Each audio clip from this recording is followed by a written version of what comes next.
ब्रह्म सूत्र के उपोद्घात भाष्य की भाष्य रत्न प्रभा नामक टीका का विचार हम लोग कर रहे हैं। इस टीका में तथापि अन्योन्यस्मिन् अन्योन्यात्मकताम इत्यादि समाधान भाष्य की टीका का विचार हो रहा है। इसमें नैसर्गिक इत्यादि शब्द के प्रयोग से ये बताया गया कि संस्कार रूप कारण अध्यास का उक्त होने से कारणाभावात अध्यासो नास्ति, ये अध्यास पर आक्षेप करने वाले नहीं कह सकते।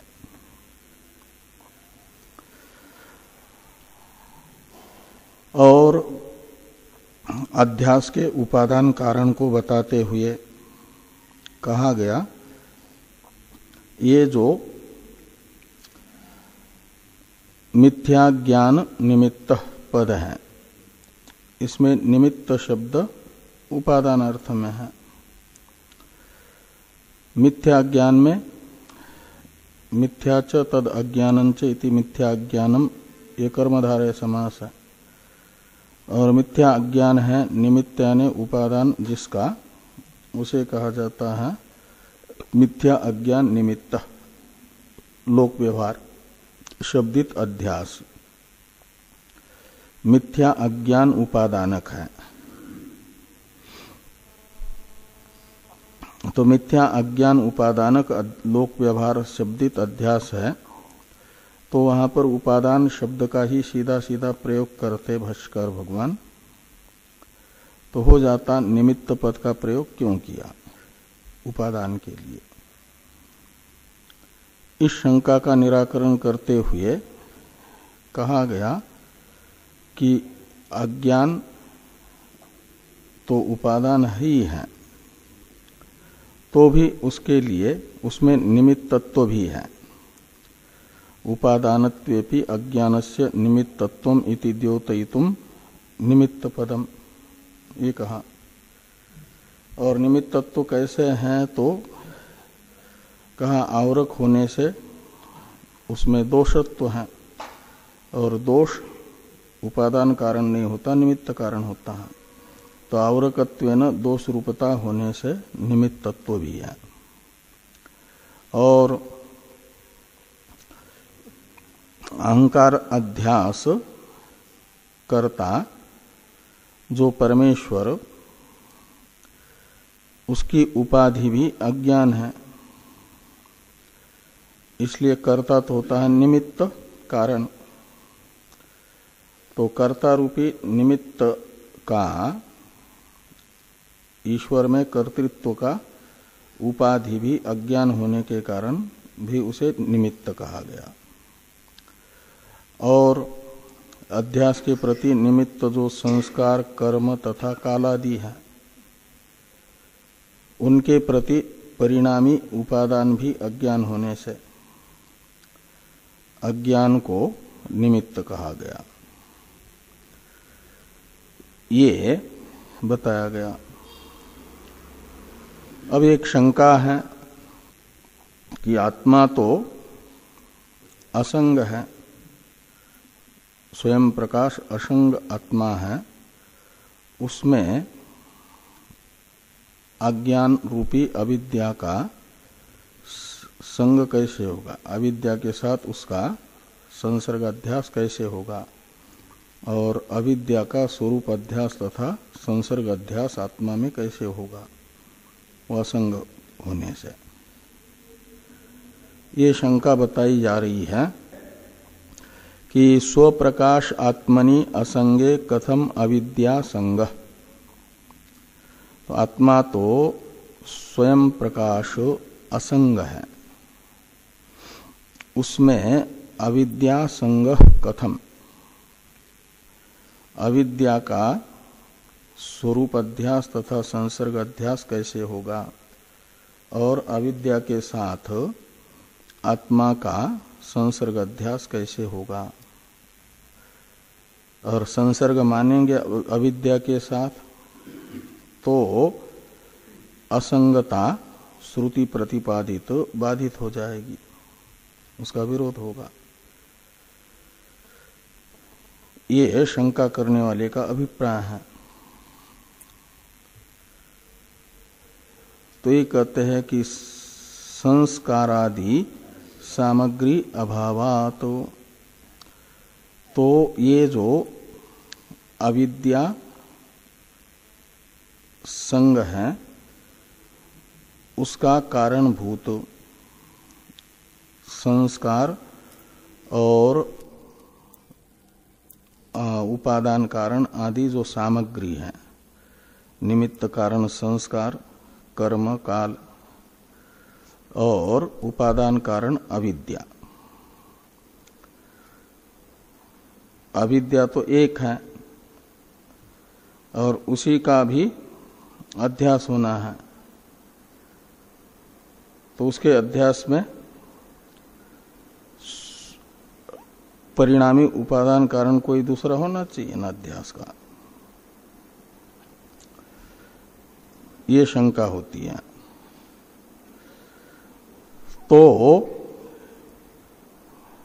इति शंका निरासार्थम मिथ्यापदम, तो कहते मिथ्यापद जोड़ दिया।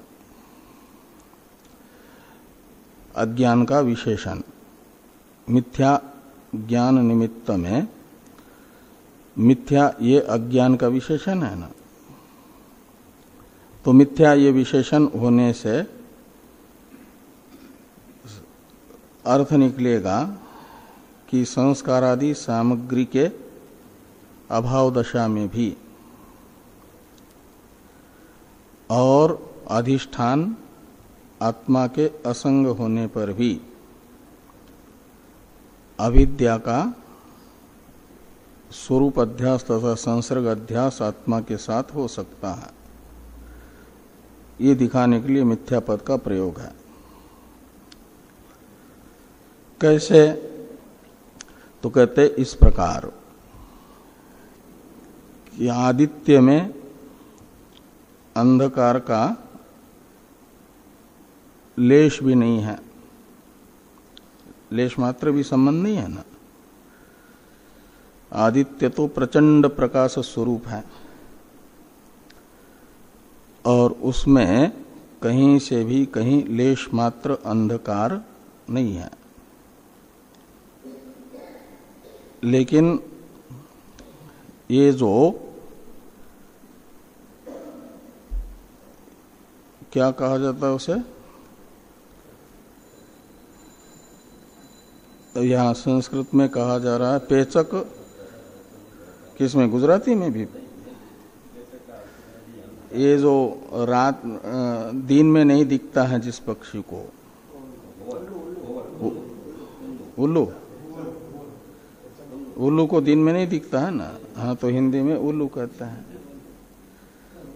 तो है कन्नड़ में, हाँ तो यहाँ संस्कृत तो ही है पेचक भी, तो उल्लू जिसको दिन में नहीं दिखता है, तो उसका अनुभव तो क्या है, सूर्य में तो अंधकार ही अंधकार है, तो जहां अंधकार का नाम निशान नहीं है वहां पर पेचक के अनुभव से अंधकार ही अंधकार है ना। तो ये कह रहे हैं कि प्रचंड मार्तंड मंडले पेचक अनुभव सिद्ध अंधकारवत, तो प्रचंड जो मार्तंड है, मार्तंड मंडल, प्रचंड ये मंडल का विशेषण है, मार्तंड है आदित्य, तो प्रचंड आदित्य मंडल में प्रचंड है प्रचंड प्रकाश स्वरूप जो आदित्य मंडल है, वहां पर अंधकार ही अंधकार पेचक को अनुभव में आता, इसलिए पेचक के अनुभव से, उल्लू के अनुभव से सिद्ध अंधकार जैसे मिथ्या है, मिथ्या होने से वहां पर जहां अंधकार का संसर्ग हो नहीं सकता वहां पर भी अंधकार सिद्ध है। ऐसे अहम अज्ञ, ये जो पेचक के अनुभव के तरह हमारा अनुभव है। प्रज्ञान घन है आत्मा, अहम अर्थ, और उस प्रज्ञान घन प्रत्येक आत्मा में, और वो असंग भी है, अविद्या रूपी अज्ञान का प्रकृष्ट ज्ञान स्वरूप जो है, उस प्रकृष्ट ज्ञान स्वरूप आत्मा के साथ अज्ञान का लेश भी नहीं है, लेकिन वहां पर अज्ञान को हमारा अनुभव विषय कर रहा है। अहम अज्ञ, ये जो अनुभव सिद्ध अज्ञान है उसका अपलाप युक्ति से नहीं किया जा सकता, कारणाभाव दिखा करके नहीं किया जा सकता। प्रकाश में भी अंधकार सिद्ध करते हैं, वो कैसे? एक बल्ब या चार लगा देवे तो और प्रकाश होता है, तो पूरा अंधकार तो था वहाँ। हाँ, तो उसके लिए क्या कहा जाता है? ऐसा तर्क तो आता है कि अंधकार में भी प्रकाश होता है, तो प्रकाश में भी अंधकार होता है।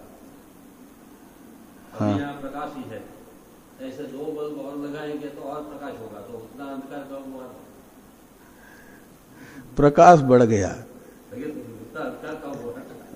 अंधकार था ही नहीं, प्रकाश बढ़ गया, खाली अंधकार नहीं था, प्रकाश बढ़ गया। इसका अर्थ ये थोड़ी करेंगे कि जैसे अर्जुन ने कहा कि एक साथ 1000 तो प्रकाश बढ़ जाता, ये कहेंगे कि प्रकाश बढ़ गया, उससे अंधकार सिद्ध हुआ ये नहीं, प्रकाश बढ़ गया। तो किसी प्रकाश की मात्रा बढ़ गई का अर्थ जब कम थी तो उस समय प्रकाश का विरोधी अंधकार विद्यमान था, ये थोड़ी होता है। कहीं मनुष्य नहीं रहते हैं, खाली मकान है, तो मनुष्य के विरोधी दूसरे कोई रहते, देवता नहीं रहते हैं वहां, असुर रहते, ये थोड़ी कहा जाएगा। तो प्रकाश की मात्रा बढ़ जाएगी। अभी जितनी ट्यूब जल रही है उससे और ट्यूब उतनी लगाते हैं तो प्रकाश की मात्रा बढ़ेगी। दिखता ना हो तो ज्यादा प्रकाश में फिर दिखने लगता है। हाँ, तो मात्रा बढ़ गई। कमी तो हुई कुछ अंधकार की। अंधकार की कमी नहीं हुई, प्रकाश की मात्रा, जितनी मात्रा में प्रकाश रूपी सहयोगी चाहिए उतनी मात्रा में सहयोगी के आने पर वो बारीक अक्षर दिखते हैं। नेत्र का सहयोगी है प्रकाश, सहकारी कारण है रूप ग्रहण में। तो रूप ग्रहण के लिए जितना अपेक्षित प्रकाश सहयोगी के रूप में चाहिए उतना आ जाए तो माना जाता है वो हो जाता है, और उतना न हो तो नहीं होता है। कम मात्रा में है का अर्थ उसका विरोधी वहां पर उपस्थित है, ये नहीं कह सकते, नहीं। लेकिन ये पहले से बैठ यदि बुद्धि में बैठेगा ना कि प्रकाश कम है तो वहां अंधकार है, तो सहसा नहीं निकलेगा। हाँ, प्रकाश की मात्रा बढ़ी है ये कह सकते हैं, अंधकार घटा है ये नहीं कह सकते। अंधकार है ही नहीं, वहां पर नहीं है जहां प्रकाश है।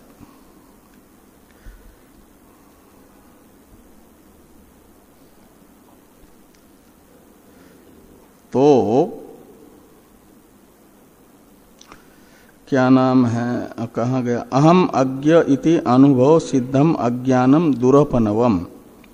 तो अहम अज्ञ इस अनुभव से सिद्ध जो अज्ञान है आत्मा में, मैं अज्ञानी हूं, अहम अज्ञ का अर्थ है ये अनुभव आत्मा में अज्ञान को विषय कर रहा है।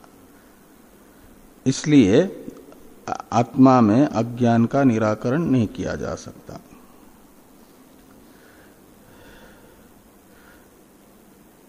तो कहा फिर आत्मा की असंगता बिगड़ जाएगी, अज्ञान का वो आश्रय बन गया तो असंग कहाँ रहा। इस प्रश्न का उत्तर देते हुए कह रहे हैं कि कल्पितस्य अधिष्ठान अस्पर्शित्वात्, तो अज्ञान तो मिथ्या है यानी कल्पित है, और कल्पित वस्तु अधिष्ठान के साथ वस्तुतः संश्लिष्ट नहीं होती, अधिष्ठान के साथ कल्पित का संसर्ग नहीं होता है, इसलिए अधिष्ठान की असंगता बनी रहती है। इसलिए मिथ्या पद का प्रयोग किया है, कल्पित बताया अज्ञान को। तो अज्ञान आत्मा में कल्पित होने से अज्ञान के कारण आत्मा की असंगता बनी रहेगी, उसमें किसी प्रकार का कोई विरोध उपस्थित नहीं होगा। और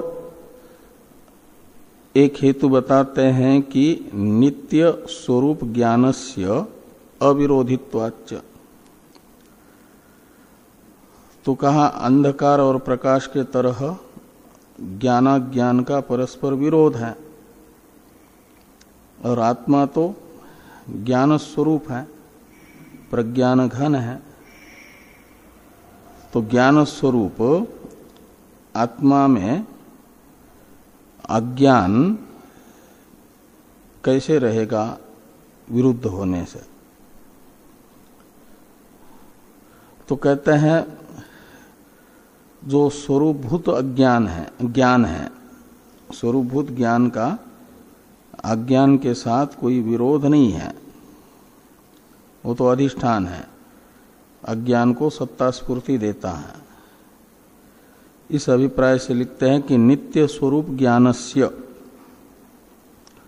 अविरोधित्वाच्च, तो नित्य स्वरूपभूत ज्ञान अज्ञान का विरोधी न होने से नित्य ज्ञान स्वरूप आत्मा में कल्पित अज्ञान हो सकता है, अज्ञान की कल्पना अनुभव सिद्ध जो है रह सकती है। तो ये जो स्वप्रकाशात्मनि असंगे कथम अविद्यासंग सामग्र्यादि संस्कारादि सामग्री अभावात, ये जो शंका हुई थी, इस शंका का निराकरण यहां तक हो गया। प्रकारांतर से मिथ्या पद का प्रयोजन बताया जा रहा है। एक प्रयोजन ये भी बताया ना, मिथ्या पद से ही ये सूचित हुआ। अब प्रकारांतर से मिथ्या पद का दूसरा फल बताया जा रहा है। यद्वा अज्ञानम ज्ञाना भाव इति शंका निरासार्थम मिथ्यापदम। अज्ञानम का विशेषण है मिथ्या, मिथ्या ज्ञान निमित्त अध्यास लोक व्यवहार। तो उसमें मिथ्या ये विशेषण यदि अज्ञान का न देते तो अज्ञान निमित्त लोक व्यवहार इतना ही रहता। तो ये जो अज्ञान है, ये इसमें समास करते न ज्ञानम अज्ञानम, नए तत्पुरुष समास, और नए का प्रसज्ज प्रतिषेध अर्थ करते अभाव। तो अज्ञान शब्द का अर्थ निकलेगा ज्ञाना भाव, ये अर्थ यदि करेंगे ज्ञाना भाव, तो ये निकलेगा ज्ञानाभाव अर्थ करने से कि अभावात्मक है अज्ञान, वह अध्यास का जो अर्थाध्यास है, भावात्मक पदार्थ है, उसका उपादान कैसे होगा? अज्ञान निमित्त का अर्थ निकलेगा ज्ञानाभाव उपादानक, ये अर्थ निकलेगा ना। फिर का मतलब अभाव को उपादान मान रहे हैं। और श्रुति तो कहती है कथम असत सज्जायत, असत से सत की उत्पत्ति नहीं होती है। तो इस प्रकार कोई अज्ञान को अभावात्मक न मान ले, जैसे तार्किक मानते हैं अज्ञान ज्ञानाभाव रूप है करके। अंधकार तेजाभाव है, तेज के अभाव को ही अंधकार कहते हैं तार्किक। इसलिए 7 पदार्थ में कहीं अंधकार का भाव पदार्थ में अंतर्भाव नहीं है। अंधकार कौन है? द्रव्य है, गुण है, कर्म है या सामान्य है? समय अभाव, ये 6 पदार्थ है भावात्मक। इन 6 में से कौन है अंधकार? कोई नहीं है। वह तेज का अभाव है, और तेज है द्रव्य। तो 9 द्रव्यों में से जो तेज नामक द्रव्य है उसका अभाव, वह अंधकार है। ये कौन कहते हैं? तार्किक। ज्ञान तो गुण है 7 पदार्थों में, और अज्ञान क्या है? द्रव्य है कि गुण है कि कर्म है, सामान्य है कि विशेष है? कोई नहीं है। 6 भाव पदार्थ में अज्ञान का अंतर्भाव वे किसी में भी नहीं करते, उसे गुण भी नहीं मानते। किंतु भाव पदार्थों में जो 24 गुणों में से एक बुद्धि नाम का गुण है, बुद्धि यानी ज्ञान, उसका अभाव जो ये है आपके उनमें है ना,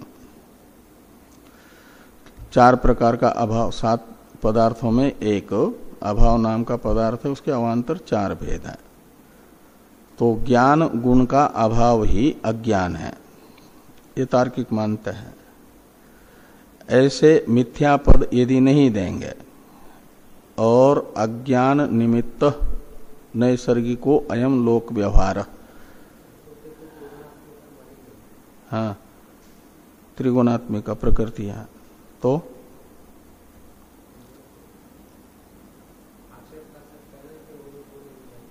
हाँ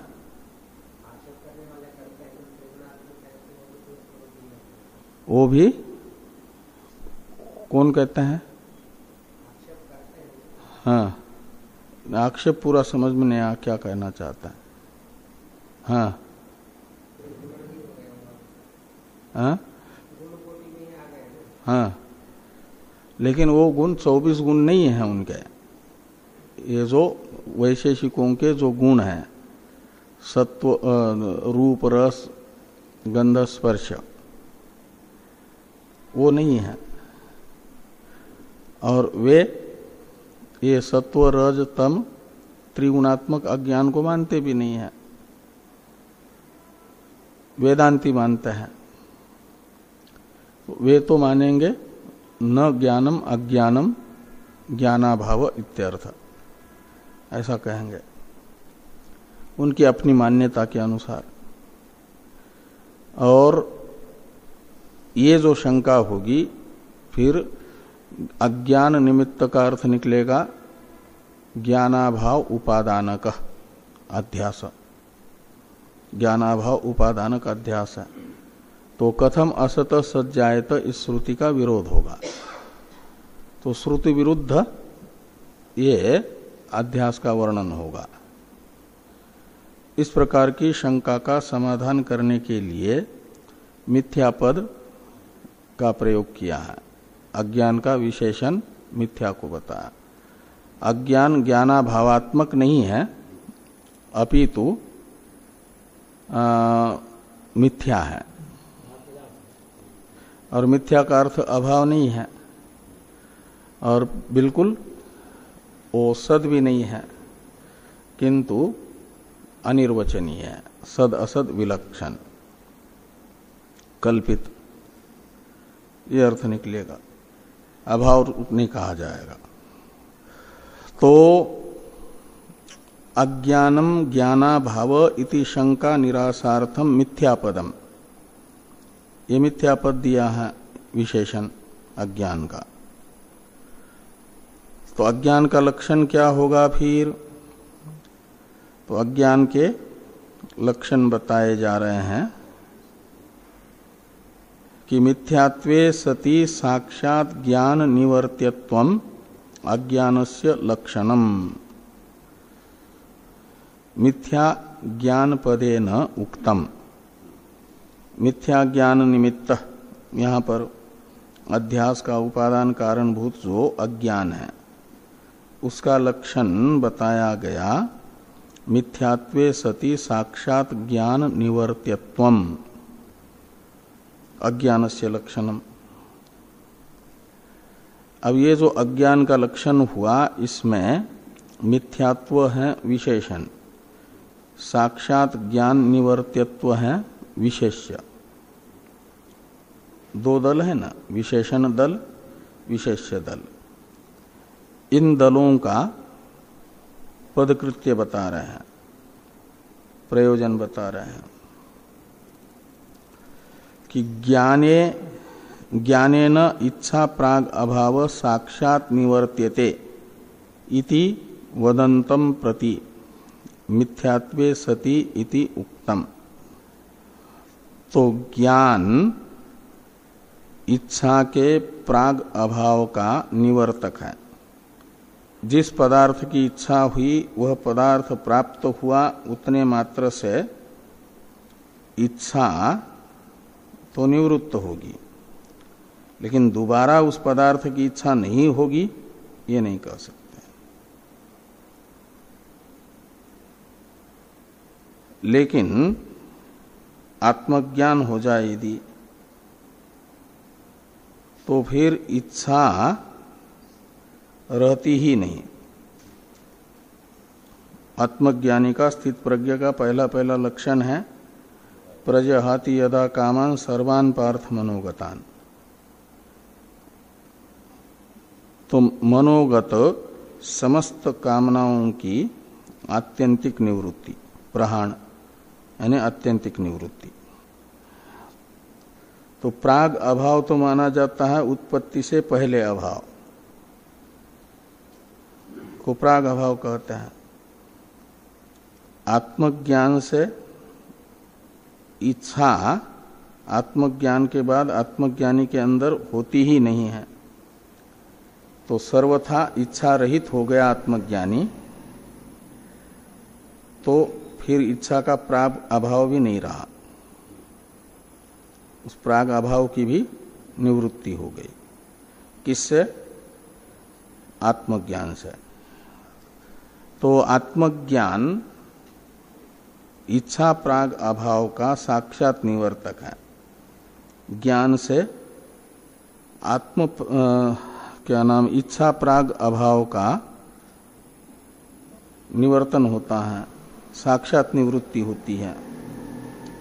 इसलिए ज्ञानेन प्राग अभाव साक्षात निवर्त्यते इति वदंतम प्रति, ऐसा कहने वाले के प्रति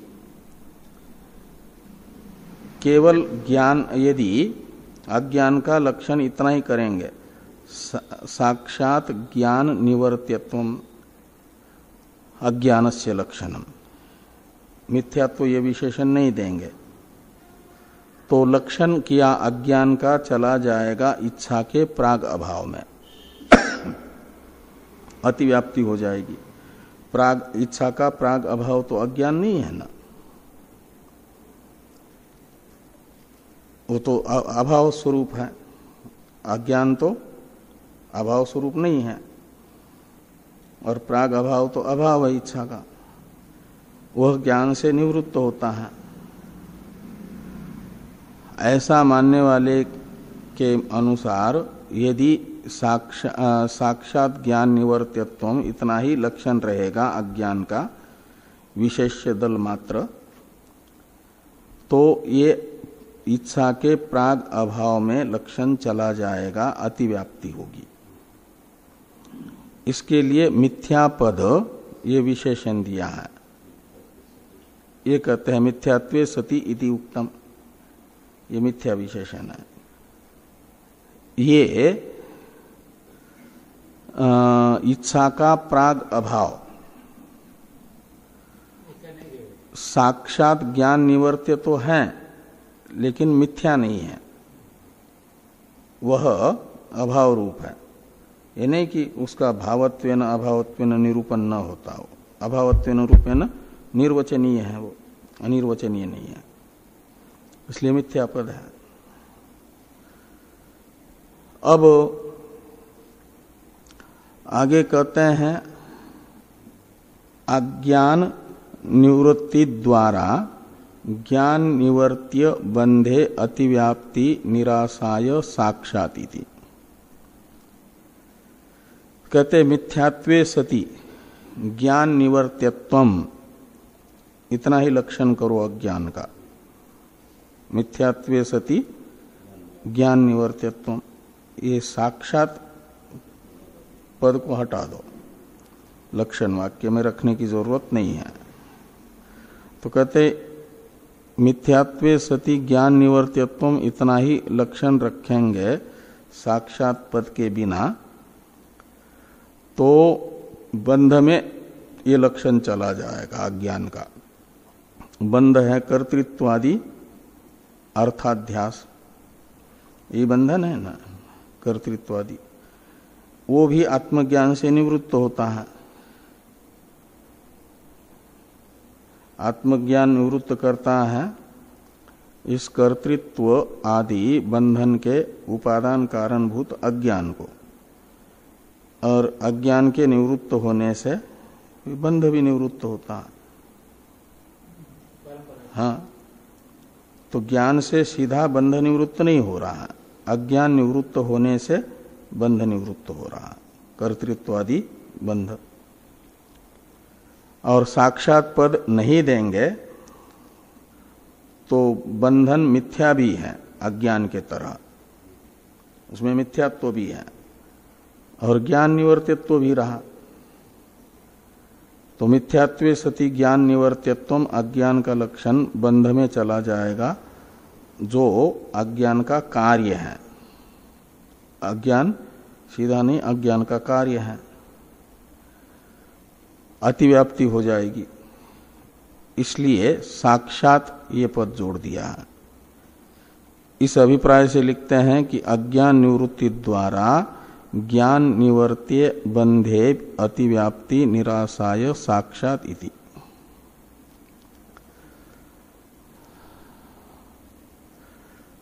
तो इस प्रकार ये मिथ्यात्वे सति साक्षात ज्ञान निवर्त्यत्वम अज्ञानस्य लक्षणम, ये अज्ञान का लक्षण हुआ। और भी एक अज्ञान का लक्षण बताते हैं। एक लक्षण एक तो ही है, ये दूसरा एक लक्षण बता रहे हैं। अनादि उपादानत्वे सति मिथ्यात्वम लक्षणम वा लक्षणम। अनादि उपादानत्वे सति मिथ्यात्वम अज्ञानस्य लक्षणम वा यानी अथवा। तो जो अनादि उपादान है और मिथ्या है, उसे कहा जाता है अज्ञान। इसमें यदि मिथ्यात्व ये विशेष अंश नहीं रखेंगे, अनादि उपादानत्वम ये विशेषण अंश मात्र लक्षण रखेंगे, तो अनादि उपादानत्वम अज्ञानस्य लक्षणम। तो अनादि उपादानत्व ये अज्ञान में रहता हुआ ब्रह्म में भी चला जाएगा। ब्रह्म भी तो अनादि उपादान है आपके अध्यास का। विवर्त उपादान कारण है ना, उपादान से विवर्त उपादान भी लिया जा सकता है। अज्ञान है परिणामी उपादान कारण और ब्रह्म है विवर्त उपादान कारण। तो ब्रह्म रूपी विवर्त उपादान कारण में भी अज्ञान का लक्षण जाएगा अनादि उपादानत्व ब्रह्म में भी होने से। इसलिए मिथ्या पद जोड़ दिया है कि मिथ्यात्व ब्रह्म में अनादि उपादानत्व तो है, मिथ्यात्व नहीं है। तो कहा उपादानत्वे सति मिथ्यात्वम, इतना ही लक्षण करो। उपादान का अनादि विशेषण क्यों जोड़ते हो? अनादि के बिना, जैसे साक्षात पद के बिना लक्षण कर लो, ये कह रहे थे तो बंध में अतिव्याप्ति हो रही थी। ऐसे यहां पर कहते हैं कि उपादानत्वे सति मिथ्यात्वम, ये लक्षण कर लो तो ये ब्रह्म में नहीं जाएगा, अनादि पद नहीं देंगे तो। लेकिन कहते हैं फिर मृदादि में ये लक्षण चला जाएगा। मृदादि भी घटादि कार्य के प्रति उपादान कारण है, तो उनमें उपादानत्व तो भी रहेगा और मिथ्या तो है ही है, तो मिथ्यात्व भी है। हाँ, तो अनादि के बिना यदि लक्षण होगा तो उपादानत्व सति मिथ्यात्वम ये मृदादि में घटेगा, लेकिन वे लक्ष्य नहीं है, अज्ञान है लक्ष्य। तो लक्षण किया अज्ञान का, चला जाएगा अलक्ष्य, मृदादि में अतिव्याप्ति हो जाएगी, इसलिए अनादि पद जोड़ दिया। मृदादि सादी है, मृदादि सादी है। तो ये कहते हैं कि मृदादि निरासार्थम अनादि इति, ये लिखा है। तो फिर अनादित्वे सति मिथ्यात्वम, इतना ही लक्षण कर लो। उपादानत्व क्यों दे दिया? अनादित्वे सति मिथ्यात्वम, तो मिथ्यात्वम कहने से अनादि तो केवल दो ही पदार्थ है ना, ब्रह्म और प्रकृति यानी अज्ञान। तो मिथ्या कहने से ब्रह्म में नहीं जाएगा और अनादि कहने से मृदादि में नहीं जाएगा लक्षण। तो उपादानत्व ये विशेषण जोड़ने की क्या जरूरत है? एक प्रश्न हुआ, उसका उत्तर देते हुए कहते हैं अविद्यात्मनो संबंध निरासार्थम उपादानत्वे सति।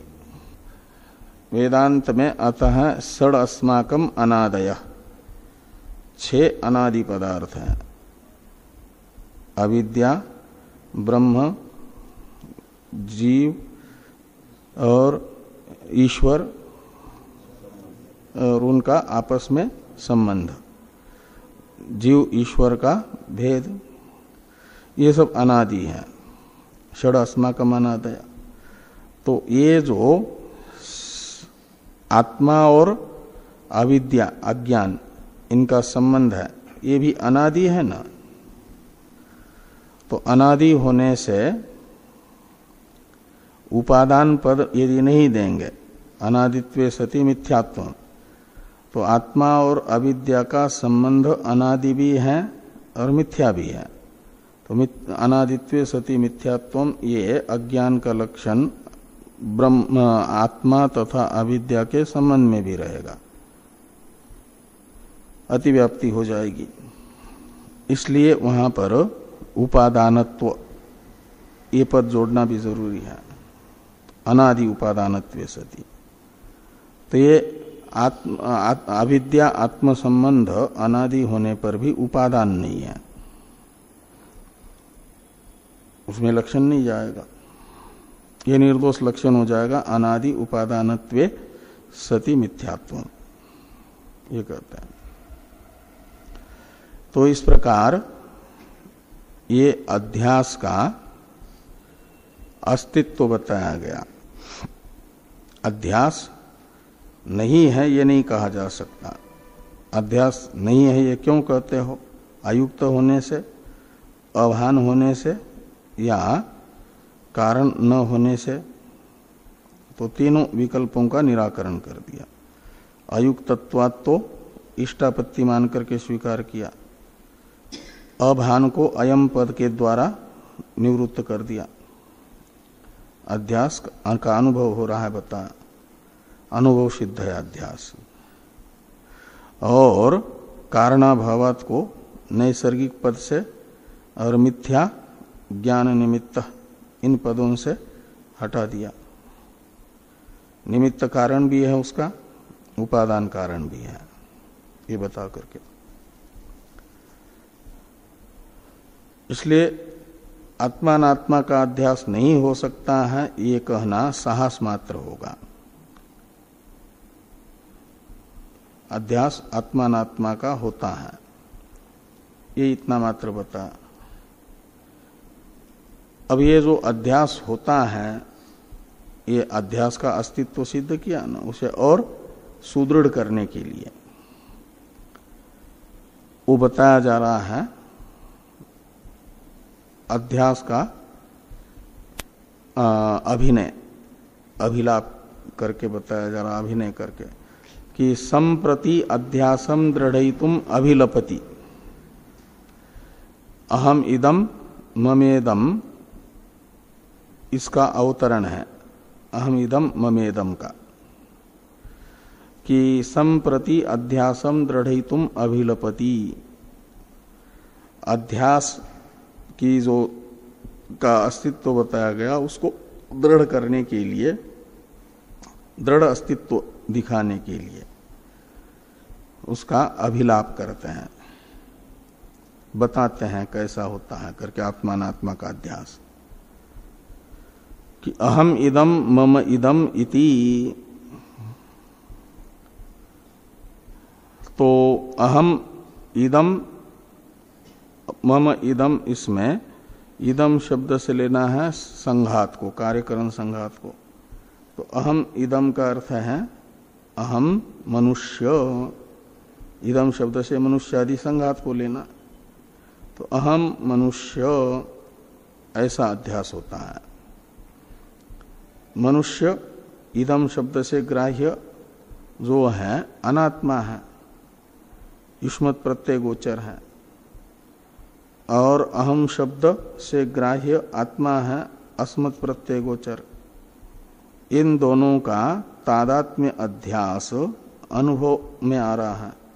अहम मनुष्य इत्याकारक जो अनुभव है, इससे युष्मत् प्रत्यय गोचर कार्यकरण संघात के साथ अस्मत् प्रत्यय गोचर आत्मा का तादात्म्य अध्यास सिद्ध हो रहा है इस अनुभव से, ये कह रहा है। और मम इदम, इसमें इदम शब्द से शरीर आदि को ले सकते हैं। तो ये मेरा शरीर है, ऐसे मम अध्यास भी होता है शरीर के साथ। तो ये मेरा वर्तमान में मानव शरीर है इत्यादि अध्यास, अहम अध्यास मम अध्यास, ये दो बताए गए।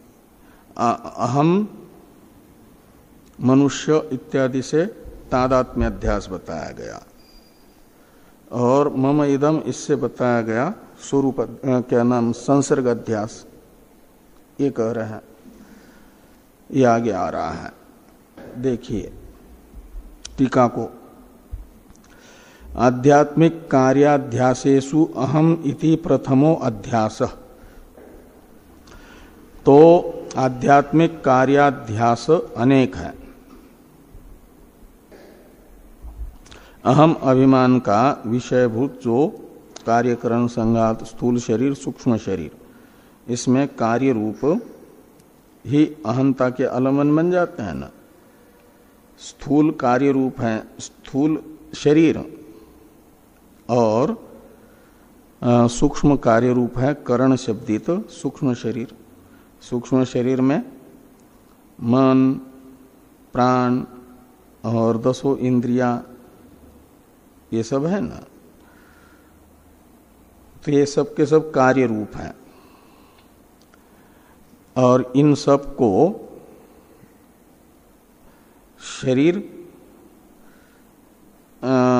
के अंतःपाती होने से, शरीर के अंदर होने से अध्यात्म कहा जाता है। और अध्यात्म को विषय करने वाला अध्यास, उसे कहा जाता है आध्यात्मिक अध्यास। आत्म रूप से विषय बनने वाला जो पदार्थ है, कार्याध्यास, उनमें आध्यात्मिक कार्याध्यास में प्रथम कार्याध्यास है अहम अध्यास। ये कहते हैं कि आध्यात्मिक कार्याध्यासेषु अहम इति प्रथमो अध्यास। तो सबसे पहले अहम यह अध्यास होता है, अहंकार अध्यास होता है। न च अधिष्ठान आरोप्य अंशद्वय अनुपलम्भात नायम अध्यास इति वाच्यम। तो ये जो अहंकार अध्यास है, अहम अध्यास है, इस अहम अध्यास का जो अध्यास में अधिष्ठान और आरोप्य ऐसे दो अंश होते हैं ना, तो यहां दो अंश स्फुरित नहीं हो रहे हैं। आरोप्य अंश ईदनतया स्फुरित होता है, अधिष्ठान अंश ईदनतया स्फुरित होता है, सर्पादि रूप से आरोप्य अंश स्फुरित होता है, अयम सर्प इत्यादि में जो अधिष्ठान का सामान्य अंश है, जिसे आधार कहा जाता है। ऐसे यहां पर दो अंश स्फुरित नहीं हो रहे हैं, अधिष्ठान अंश और अध्यस्त अंश। तो इसके बिना अध्यास कैसे होगा कि अधिष्ठान आरोप्य अंश द्वय अनुपलम्भात।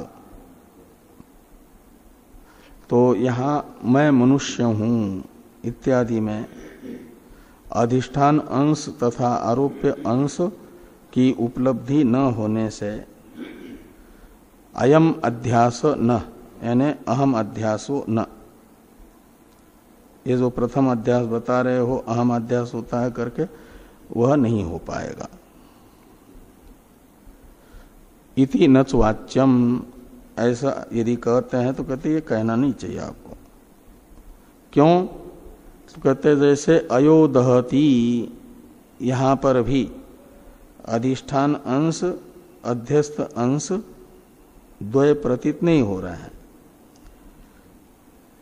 लेकिन दाह्य दाहक ये दो अंश प्रतीत होते हैं। अयोदहति तो दाहकत्वेन रूपेण अयोगोलक प्रतीत हो रहा है ना। तो अयोदहति इतिवत अहम उपलभे इति दृक् दृश्यांशयोः उपलम्भात उपलम्भात। तो अयोदहति में जैसे दाहक दाह्य अंश उपलब्ध हो रहा है, ऐसे ही अहम उपलभे यहां पर भी दो अंश उपलब्ध हो रहे हैं, दृक् अंश चेतन और दृश्य अंश अहंकार कार्यक्रम संघात, ये उपलब्ध हो रहा दृश्यत्वेन रूपेण। तो अध्यास के लिए अंश द्वय का स्फुरन जरूरी है। तो यहां दृक् अंश दृश्य अंश का स्फुरन हो रहा है, जैसे अयोदहति में हो रहा है, वहां भी तो अध्यास है। दाहक अग्नि और गोलक ये दोनों भी प्रतीत हो रहा है, इसलिए दाहकत्व का आरोप हो रहा है अयोगोलक में। तो ये कह रहे हैं अहम उपलभे इत्यादि में दृक् दृश्य अंश की उपलब्धि होने से। आगे है इदम पदेन भोग्य संघात उच्यते। तो इदम पद से जो भोग्य संघात है इसे कहा जा रहा है। कौन से इदम शब्द से? अहम इदम मम इदम। यहां पर जो मूल भाष्य में इदम शब्द का प्रयोग है, वह स्वयं के कर्म फल का अनुभव करने के लिए, स्वयं के द्वारा पूर्वकृत कर्मों का अनुभव करने के लिए प्राप्त जो शरीर है उसका परामर्शक है भोग्य संघात का इदम शब्द, मानवादि शरीर।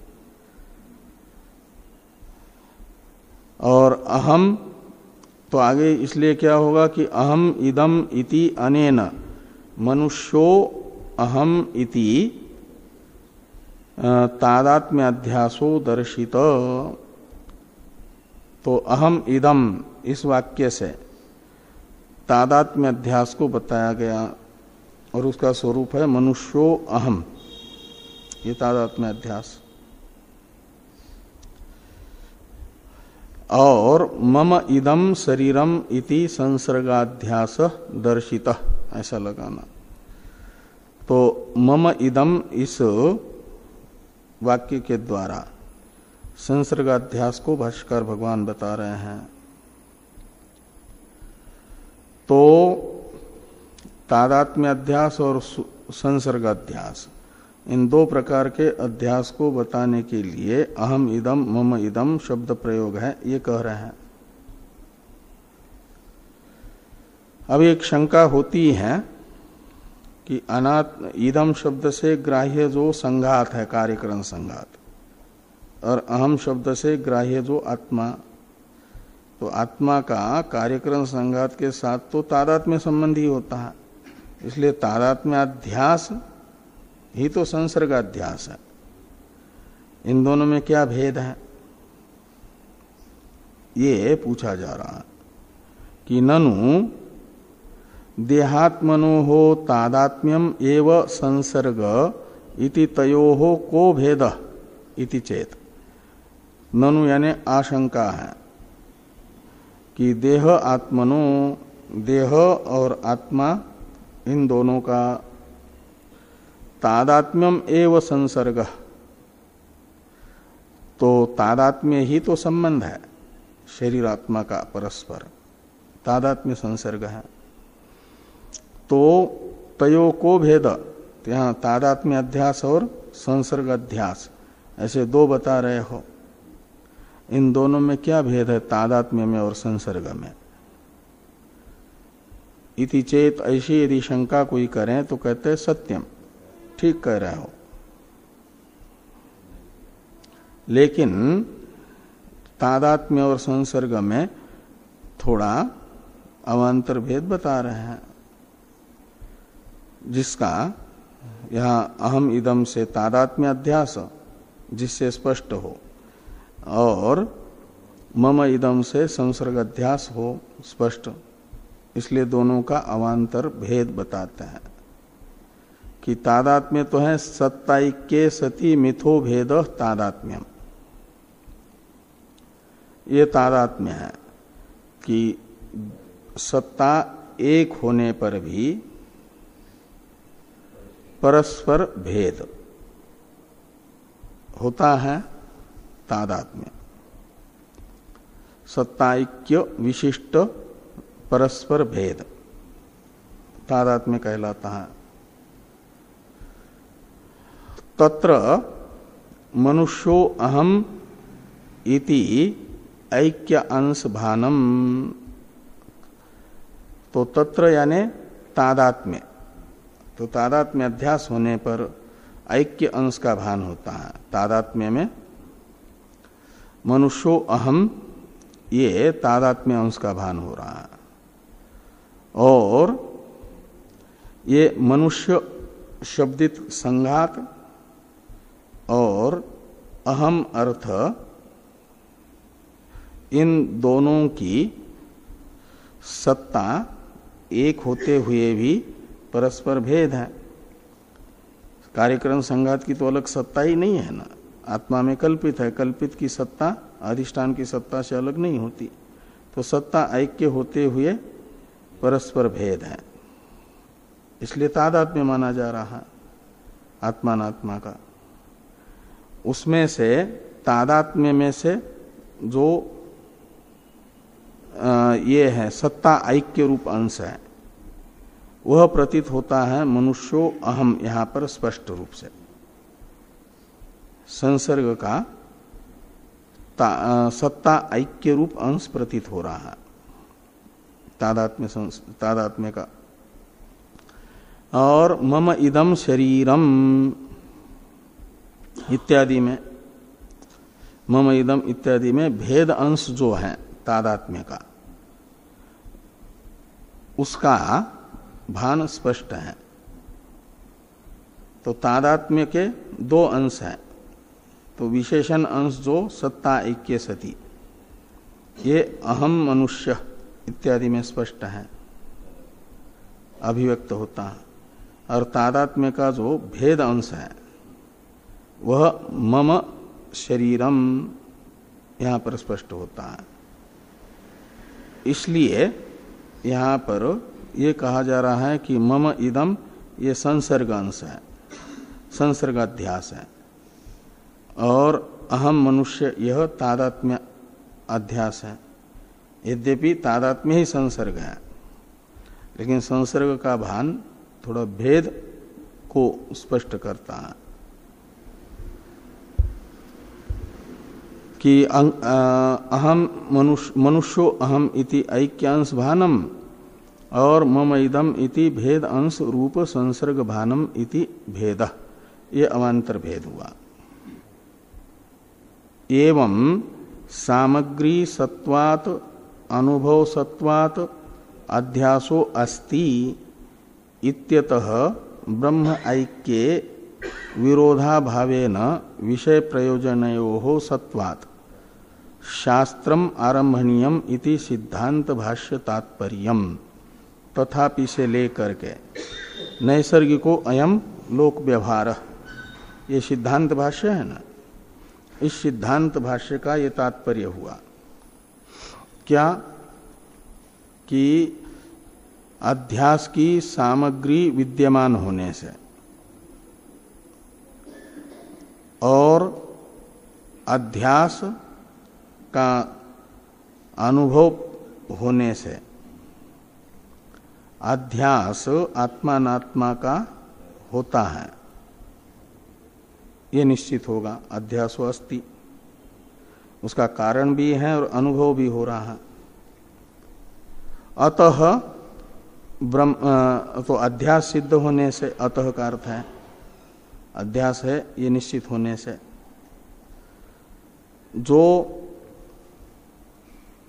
वेदांत शास्त्र का विषय है ब्रह्मात्म एकत्व, तो जीव ब्रह्म का भेद अविद्यावस्था में प्रतीत होने पर भी वह भेद औपाधिक है, कल्पित है, ये निश्चित हो जाएगा अध्यास के सिद्ध होने से। जीव ब्रह्म का भेद कल्पित है, तो वास्तविक अभेद रूप जो विषय है ब्रह्मात्म एकत्व, वो वेदांत शास्त्र का विषय सिद्ध हो जाएगा अध्यास के सिद्ध होने से। और कर्तृत्वादि बंध की ज्ञान मात्र से निवृत्ति, कर्तृत्वादि बंध में अध्यस्तत्व सिद्ध होने से सिद्ध हो जाएगी। तो इसलिए कहते हैं कि अतः ब्रह्मात्म ऐक्ये विरोधाभावेन, ब्रह्मात्म ऐक्य रूप जो विषय है वेदांत शास्त्र का, उसका कोई विरोधी न होने से, विरोधाभावेन, भेद जो कल्पित भेद है उस कल्पित भेद के साथ ब्रह्मात्म ऐक्य का कोई विरोध न होने से क्या होगा कि विषय सिद्ध हो जाएगा और प्रयोजन भी सिद्ध हो जाएगा। बंध कल्पित सिद्ध हो जाएगा ना, तो ज्ञान मात्र से उसकी निवृत्ति रूप प्रयोजन भी सिद्ध हो जाएगा, ब्रह्मात्म एकत्व रूपी विषय भी सिद्ध हो जाएगा।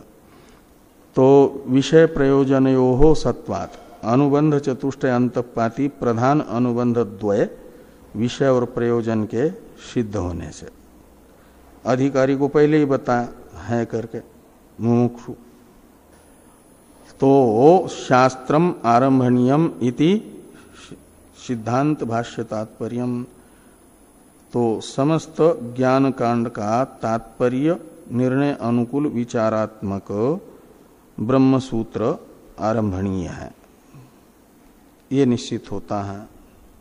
ये तथापि इत्यादि सिद्धांत भाष्य का